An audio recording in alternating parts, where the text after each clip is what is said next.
Tolee, nagaan Waaqayyoo hunduma keessaniif haa ta'u jechaa ani obboleessa keessan Fayyeeraa Gazzeetii yoo fedhaaf jaalala Waaqayyoo ta'ee barumsa walitti fufaa dubbii sagalee Waaqayyoo macaafa qulqulluu keessaa karaa sooshaal miidiyaa Eenaaqoree Tuubii, Yuutuubii, Feesbuukii, Tiiktookii, Waatsaappii, Inistaagiraamii fi kanneen kana fakkaataniin gara fuulduraatti barumsoota walitti fufaa walii wajjin akka hirmaannuu qabadhee isinii dhiyaadhee waan jiruuf haga sanatti sooshaal miidiyaa warreen amma listi godhe kana maqaa Eenaaqoree Tuubiidhaan kan jiru hundumaa sheer, kooment, laayikii fi saabiskiraayib gochuudhaan anaa wajjin dubbii sagalee Waaqayyoo akka lallabdan jaalala guddaanan isin gaafadhaa. Eebbifama. Har'aa asumaan eegan kana dubbadhee yeroo gabaabduudhaaf daqiiqaa muraasaa fi dubbii sagalee Waaqayyoo macaafa qulqulluu keenya keessaa macaafa moototaa isa lammeeffaa boqonnaa 4 lakkoofsa 8 kaasee kan jiru kutaa sanarra dhaabbannee walii wajjin sagalee Waaqayyoo hirmaannaa. Dubbiin sagalee Waaqayyoo akka jedhaa kallattiidhumaan nan dubbisa. Gaaf tokko Elsaa'iin gara mandara Shuneemin dhaqee dubartiin soorettiin tokko achiin turte. Isheen akka inni mana isheetti buddeena nyaatuuf isa giddisiiftee ergasii inni yeroo karaa sana darbu hundumaa buddeena nyaachuuf ittiin gora ture. Dubartiin abbaan manaa isheetiin namichi yeroo hundumaa karaa keenya darbu kun nama qulqullaa'aa nama Waaqayyoo akka ta'e ani beeka. Kanaaf bantii manaa irratti kutaa xinnoo ishee in ijaarraaf. Isa keessas siree, gabatee, barcumaa fi ibsaa hin keenyaaf. Inni yeroo gara keenya dhufu hundumaatti achi keessa buufachuu in danda'a jette jedhee itti fufaa. Kanarra dhaabbannee yeroo gabaabaa mata duree akka jedhu irratti sagalee Waaqayyoo walii wajjin barannaa. Jireenya Waaqayyoon simachuuf qophaa'e mata duree jedhu irratti sagalee Waaqayyoo hirmaannaa. Egaa hordoftoota amantoota Gooftaa Yesuus Kiristoositti amantanii warri hin amanin jirru hundumti keenya jireenya Waaqayyoon simatu akka qabaannuu fi Gooftaan keenya fayyisaan keenya Waaqayyo abbaan Kiristoos fayyisaa jireenya keenyaaf akka kennee beekamaadha. Dubbiin sagalee Waaqayyoo nutti hima. Kanaaf namni filannoo mataa isaatiin hin uumamne Waaqayyotu yaadee nama uume. Macaafa seera uumamaa akka haasa'utti Waaqayyotu akka bifa isaatti, akka fakkeenya isaatti, akka akeeka isaatti ofii isaatti yaadee nama uume. Kanaaf namni Waaqayyo uume kun Waaqayyoon simachuu danda'utu irra jira. Kutaa kana keessatti gaafa ilaallu dubartiin kun akka Waaqayyo ishee uume waan ishee galee fi maal murteessite nama Waaqayyo bara sana keessa hojjetu Elsaa'iidhaan simachuuf murteessite. Kanaaf har'a Gooftaa Yesuus Kiristoosiin Waaqayyoon kan hin simatiin jirtan, kan simattanii jirtanis warri hin simatiin jirtan jireenya Waaqayyoon simatu akka qabaattan, warri simattanii jirtan immoo akka simattanitti itti fuftanii Gooftaa Yesuus Kiristoos deebi'ee dhufu simachuudhaaf akka qophooftan isin yaadachiisuudhaaf yeroo gabaabaa walii wajjin ilaalla jechuudha. Egaa akkuma jalqabatti isinii kaasuu yaale nama kan uume Waaqayyoodha. Lafti namaaf akka barbaachisu yaadee uume Waaqayyo, qilleensi namaaf akka barbaachisu yaadee uume Waaqayyo, wantoota namaa barbaachisan hundumaa guyyaa 5 uume qopheessee gaafa 6ffaa nama akka uume sagalee Waaqayyoo nutti himachuudha. Kanaaf akka fedha keenyaatti erga hin uumamne, akka fedha Waaqayyootti erga uumamne, akka yaada Waaqayyootti erga uumamne Waaqayyoon simachuudhaaf qophaa'uu danda'u nurra jira jechuudha. Egaa jireenya Elsaa'i irraa waan muraasan isinii kaasa. Elsaa'iin nama Waaqayyoon simate akka inni ta'e macaafa moototaa isa duraa boqonnaan 19 akka nutti himutti Elsaa'iin nama akkamii ture kan jedhu waan gabaabaa nuu kaasa. Elsaa'iin tokko nama akkamiiti? Lafa kaa'ametti nama cimaadha. Nama simachuudhaan nama cimaadha. Waaqayyoon simachuudhaan nama cimaadha. Nama simachuudhaan namoota hojjettoota baay'ee qacaree akka inni hojjechiisaa ture. Utuu gara tajaajila kanaatti hin dhufiin, utuu Waaqayyoon hin simatiin dura biyya kaa'ametti, lafa kaa'ametti nama namoota simatee of booda hiriirsisee hojii ofii isaatii hojjetaa akka ture dubbiin sagalee Waaqayyoo nutti hima jechuudha. Kanaaf amantooti warri hin amanne nama ta'ee guutummaa biyya lafaa kanarra kan jiru jireenya waaqayyoon simatu qabaachuu danda'utu irra jira, lafa kaa'ametti immoo cimuu danda'utu irra jira jechuudha. Inni kan biraan jireenya Elsaayi irraa waan gabaabaan dabalee isinii kaasu, Elsaayiin nama cimaa ta'uu bira darbee nama murtooti. Murteeffachuu danda'a. Qabeenya isaa irratti nama murteessuu danda'u. Jireenya isaa irratti nama murteessuu danda'u. Maal dhiisee maal fudhatee gooftaa Yesuus wajjin bu'uudhaa fi nama baay'ee murteessaa akka inni ta'e sagalee waaqayyoo kun hin kaasa jechuudha. Har'a murteessuu dadhabuudhaan namooti baay'een waaqayyoon simachuu dadhabu.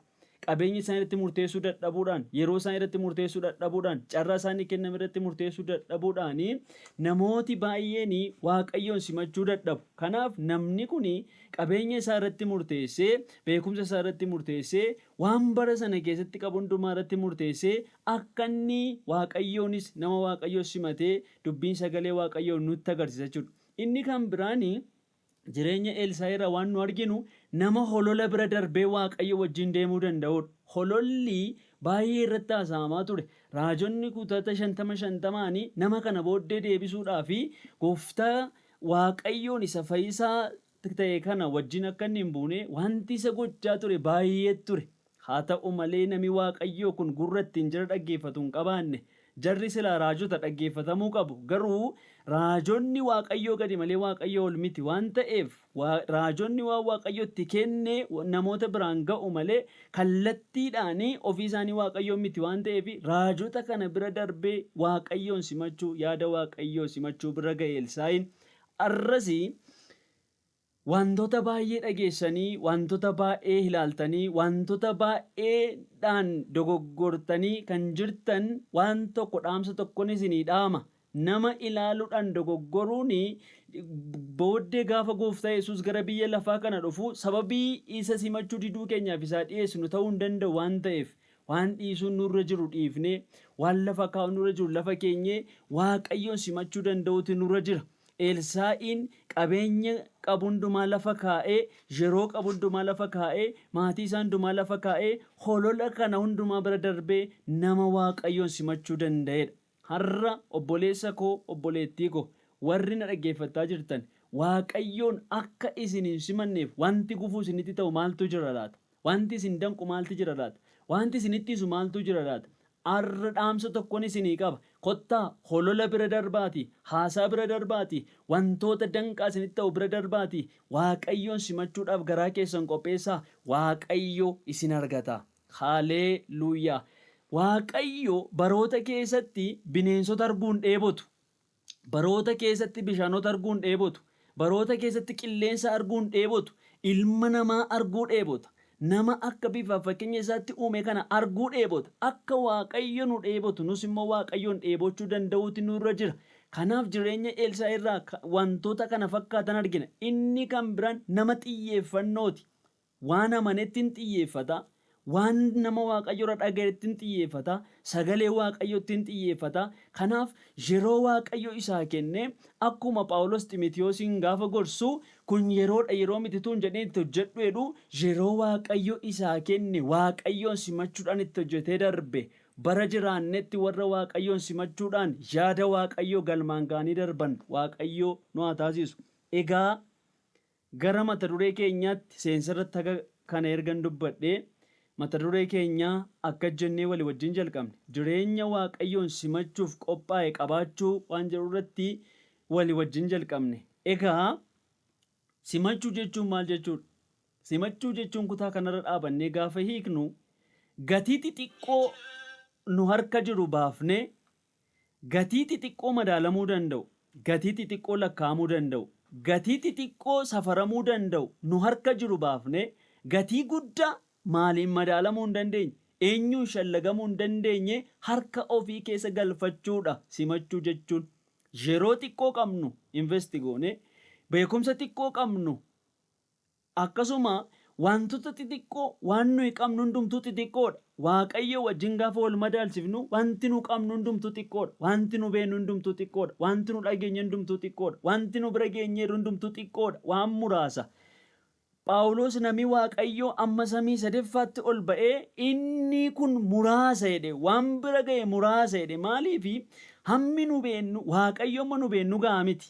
Waaqayyoo amma nuyi baranne ga'a miti, amma nuyi beennu ga'a miti, amma nu dubbifne ga'a miti. Wanti Waaqayyoo madaalu shallagu ammana gaadhee lafa kaa'u tokko hin jiru. Garuu waan tokko beenna. Guyyaadhaa gara guyyaatti gara Waaqayyoon beekutti akka guddannu sagalee Waaqayyoo nutti hima. Kanaafi jireenya Waaqayyoon simatu qabaachuu keessatti gatii xixiqqoo nama baasisu qaba. Yeroo baay'eedha namni simachuu caalaa simatamuu jaallata. Kan isin dhibu simachuunis gatii nama baasisa, simatamuun gatii nama baasisa.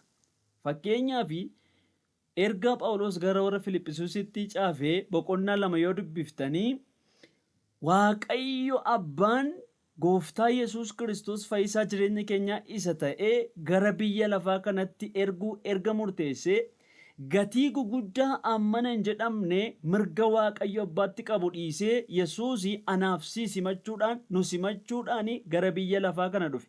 Kan isin dhibu Gooftaa Yesuus Kiristoos amantoota qofa simachuu dhufe miti. Lallabdoota qofa simachuu dhufe miti. Nama fakkeenya Waaqayyootti uumame kam simachuu dhufe.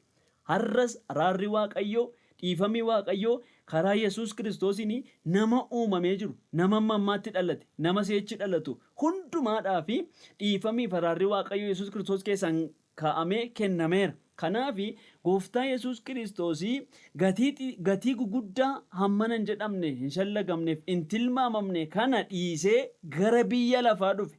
Mirga Waaqayyoo Abbaa dhiisee, maqaa guddaa qabu dhiisee, haboo qabu hundumaa, haboo waaqummaatti qabu hundumaa dhiisee gara biyya lafaa kana dhufe. Gatii guddaa dhiisee dhufe. Namoonni bara sana turanii gatii xixiqqoo isaan harka jiru dhiisuu dadhabanii Fariisonni, Saduqoonni, Yubuusonni, warri macaafa caafan isaan kun gatii xixiqqoo isaan harka jiru, taayitaa xixiqqoo isaan harka jiru, yeroo xixiqqoo isaan harka jiru, beekumsa xixiqqoo isaan harka jiru lafa kaa'uu dadhabanii Gooftaa Yesuus Kiristoosin simachuu dadhaban. Har'as waan guddaa nutti fakkaatee wanti xixiqqoo nuyi qabnu akka nuyi Waaqayyoon hin simanne nu godha. Akka nuyi yaada Waaqayyoo galmaan hin geenye nu godha. Asumaan kanan isinii dhaamu wanti sirka jiru kun xiqqoodha. Guddaa bira hin geessa. Xiqqoon garuu guddataa deema. Garuu wanti xiqqoon nama sossobuudhaan waan guddaa nama dhabsiifti. Kanaaf gara xiqqoorraa gara guddaatti darbuudhaaf yaada Waaqayyoo fiixaan baasuudhaaf jireenya Waaqayyoon simatu qabaachuu danda'utu nurra jira. Kanaafoo maal goonure? Kanaaf maal goonure? Egaa amma maal goona? Wanti xiqqoo nurka jiru akka nuyi Waaqayyoon hin simanne nu godhu. Seera nu kaleessa baranne, barumsa nuyi kaleessa baranne, haasaa nuyi kaleessa dhageenye, wantoota xixiqqoo lafa kanarratti shallagamuu danda'an akka nuyi Waaqayyoon hin simanne wanta nu godhan hundumaa lafa keenye Waaqayyoon simachuu danda'utu nurra jira. Gara dubartii Shuuneem kanatti gaafan isin deebise qabeenya qabdu xixiqqoo sana investi goote nama Waaqayyoo, nama bara sanatti Waaqayyo karaa isaa hojjetu Elsaa'iidhaan simatte. Kan isin dhibu Elsaa'iin dhufee kadhannaa da'oo galee gaaffii mana koo naa deebisattee simatte mini. Elsaa'iin nama Waaqayyoo waan ta'e qofaaf Waaqayyoon simatte. Har'a namoonni baay'een gaaffii isaan qaban Waaqayyo akka isaanii deebisuu Waaqayyoon simatu. Inni kun gaariidha. Garuu galmi kiristaanummaa inni dhugaan isa kana miti. Waaqayyo waan ta'e qofaaf simachuu danda'u nurra jira. Dhukkubatti nu fayyisannee simachuu danda'u nurra hin jiru. Hin fayyisanni isaan kun isaaf wantoota xixiqqoodha. Garuu du'a bara baraa hooluudhaa fi jireenya bara baraatti galuudhaa fi Kiristoosiin simachuun wanta filannoo hin qabnedha lafa kanarratti. Kanaaf dhaamsi ani isinii qabu wanti xiqqoo amma isin harka jiru lafa kaa'ati. Gooftaa Yesuus Kiristoosiin Waaqayyoon simachuudhaaf qophaa'an dhaamsa koo galnama kanaati. Kanaaf egaa Waaqayyoon simachuun maal akka ta'e, simachuun hiikisaa maal akka ta'e erga ilaallee amma immoo Waaqayyoon simachuun bu'aa maalii qaba? Waaqayyoon simachuun maal namaaf argamsiisa? Gatii xixiqqoo nurka jiru lafa keessa nuun jetteetta. Gatii xixiqqoo nurka jiru kana ega lafa keenye, ega Waaqayyoon hin simanna ta'e, ega gara Waaqayyoo dhufne, ega jireenya Waaqayyoon simatu qabaanne maalinni bu'aansaa naan jechuu dandeessu?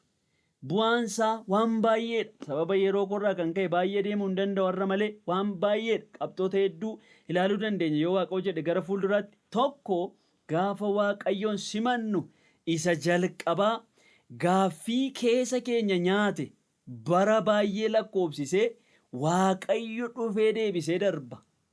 Namoonni baay'een gaaffii keessaa ka'uuf gaaffii alaa ka'uun machaa oolu. Utuun dhugiin machaa oolu. Addunyaa kana keessa gaaffiin namoota baay'ee macheessaa oola. Inni kaan waan dhaga'een machaa. Inni kaan yaada mataa isaatiin machaa. Inni kaan karoora mataa isaatiin machaa. Wantoota garaagaraatu ilma namaa macheessaa oola. Dachee jaarraa 21ffaa kana keessatti. Kanaaf dubartiin kun gaaffii guddaatu jireenya ishee keessa jira. Gaaffii guddaa qabdi mana ishee keessa. Gaa'elli ishee gaaffii jala jira. Dubartiin kun soorettiidha. Abbaa manaa qabdi. Garuu dhala hin qabdu. Gaaffiitu jireenya ishee keessa guutee jira. Haa ta'uyyuu malee nama Waaqayyoo kana gaafa simatte akka jette abbaa manaa isheetiin kottu namni kun nama Waaqayyooti. Kadhannaa da'oo galee dhala nuu kenna jettee hin simanne. Dhiire namni kun nama Waaqayyooti jettee simatte. Dhaamsi ani isinii qabu namoota nuyi simannu namoota Waaqayyooti yoo ta'an maqaa Waaqayyoon isaan simuu danda'u nurra jira. Gooftaa Yesuus Kiristoos akka jedhe namoonni raajota kana akka nama Waaqayyootti simatanii bishaan tokko yoo isaanii kennan waan isaan nyaatan yoo isaanii kennan gatii raajiin sun argatu hin argatu jedhamee caafamee akka jiru Gooftaa Yesuus biyya lafaarra bara deddeebi'aa ture akkas akka jedhe. Kanaaf firoota koo amma maal gochuu danda'u nurra jira? Waaqayyo waan ta'eef simachuu danda'u nurra jira. Inni kaan xixiqqoodha. Gaaffiin keenya xixiqqoodha. Wanti hamma nurkatti hiika dhabe fakkaate Waaqayyo harkatti xixiqqoodha. Kan isin dhibuu wanti Waaqayyo harkatti hiika dhabe hin jiru. Nama harkatti wanti baay'een hiika dhaba. Beektota harkatti wantooti baay'een hiika dhaba. Raajota harkatti wantooti baay'een hiika dhabuu danda'a. Namoota Waaqayyo harkatti wantoonni baay'een hiika dhabuu danda'a. Warra baay'ee baratan harkatti wantoonni baay'een hiika dhabuu danda'a. Waaqayyo harkatti garuu wanti hiika dhabu tokko hin jiru. Dhimmi jireenya kee foonii, dhimmi jireenya kee hafuuraa Waaqayyo harkatti hiika qaba. Kanaafuu maal godhi? Waaqayyoon simadhu. Gaafa Waaqayyoon simatte gaaffii namni si hin beekne kanati bara baay'eetti boosse, kanati bara baay'eetti miidhamte, kanati bara baay'eetti cabde, kanati bara baay'eetti maqaa badde Waaqayyo deebisee darba. Haaleluuyaa. Kanaaf har'a gaaffii garaagaraadhaan sammuun keessan kan isin machaa'aa jiru waan gootan wallaaltanii abdii kan kutattan na dhaga'a. Of ajjeesuun falan ta'u, ofan ajjeesachuu dhiisaa inni falan ta'u. Shaakala biyya lafaa kana keessatti ittiin furuun falan ta'u yeroodhaaf namatti fooyya'ee booddee deebi'a.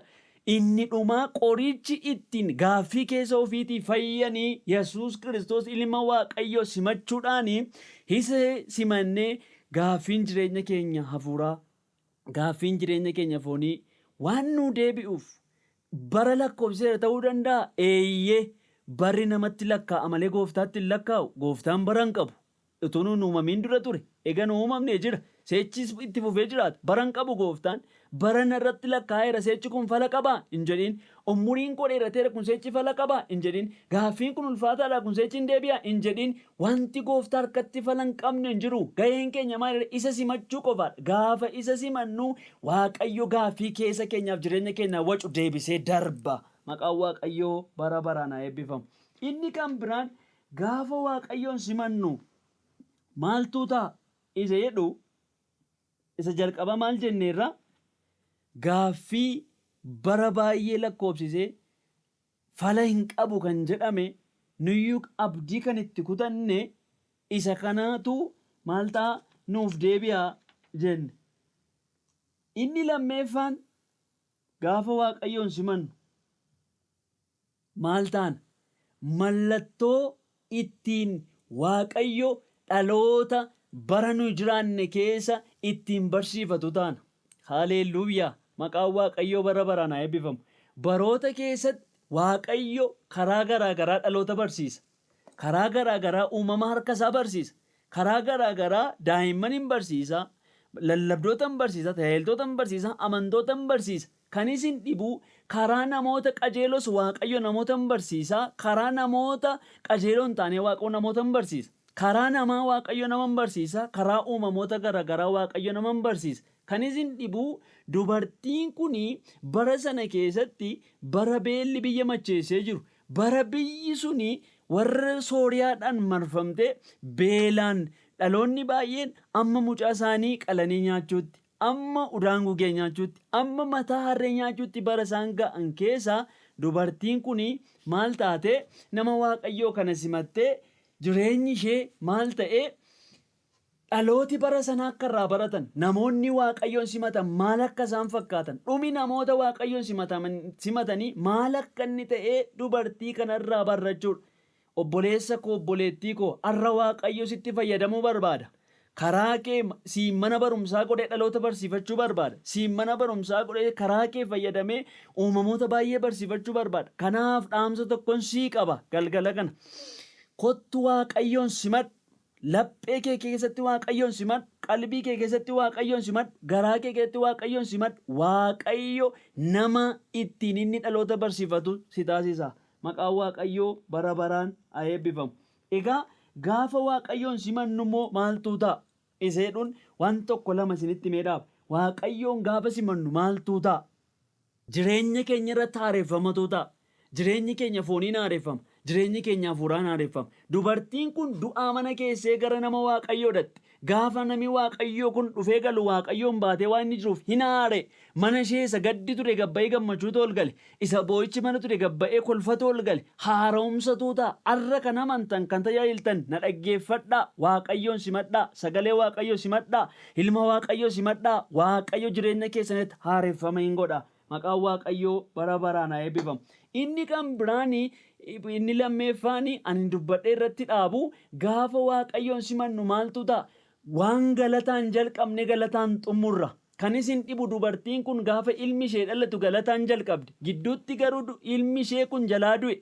Deebi'ee waan ishee gaddisiisutu itti dhufe. Daandii irratti yaada Waaqayyoo keessa jira taanaan biyya lafaarra jirutti wanti nu gaddisiisu nutti dhufa. Wanti abdii nu kutachiisu nutti dhufa. Wanti nu boo'isu nutti dhufa. Nu himatumaa abdiin kutanu sagalee Waaqayyoo jedha waan ta'eef. Kanaaf dubartiin kun galataan jalqabde gidduutti qoromsatu itti dhufe deebitee garuu ilmi ishee du'e kun deebi'ee ka'uurraa kan ka'e. Haaleluyyaa. Ankeenya inni nu itti amanne ilmi Waaqayyo Yesuus Kiristoos inni du'ee ture ka'ee har'a mirga abbaa waan jiruuf jireenya keenya isa amma deemaa jirru kana keessatti lola yoo qabanne gidiraa yoo qabanne gaaffii yoo qabanne guyyaa tokko waan amma jalqabnee jirru kana amantii amma jalqabnee jirru kana tajaajila amma jalqabnee jirru kana galataan jalqabne qorumsa biyya lafaa keessatti amma jiranitti immoo qabna dhumarratti immoo galataan goolamna. Kanaaf Waaqayyoon simachuun maal qabare galataan jalqabanii galataan xumuruu qaba. Maqaan Waaqayyoo bara baraan haa eebbifamu.